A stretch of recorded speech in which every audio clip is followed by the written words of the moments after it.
Hi,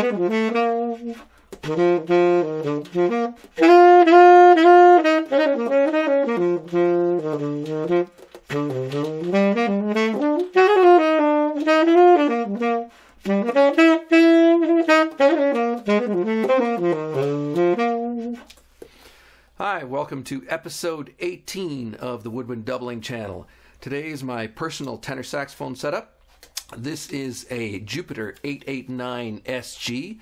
As you can see, it's a silver-plated body, gold lacquered keys, and that's actually a solid silver neck on it.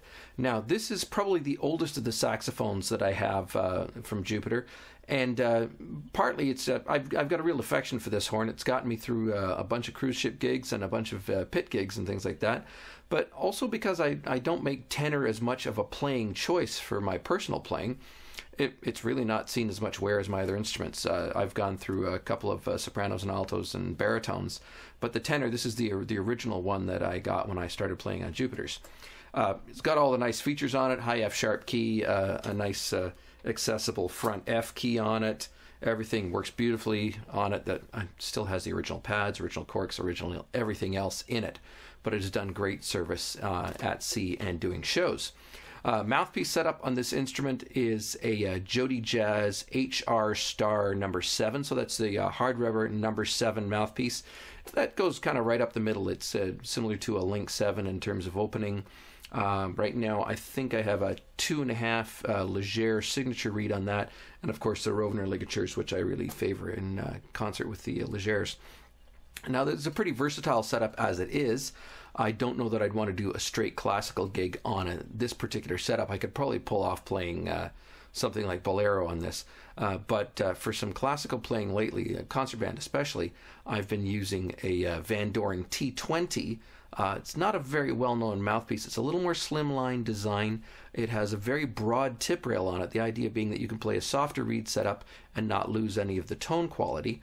That gets played with usually a number 3 Leger signature right now, although I'm thinking I might move up to a 3 1/4 signature.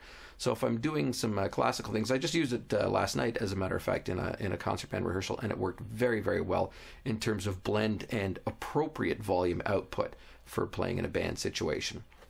Last major gig I did on this instrument was doing a cruise gig last winter, and it performed great on that, of course. In fact, my very first cruise gig I ever did was actually booked on as a tenor player, which was interesting to me because I usually end up playing a lot of alto and baritone and associated doubles.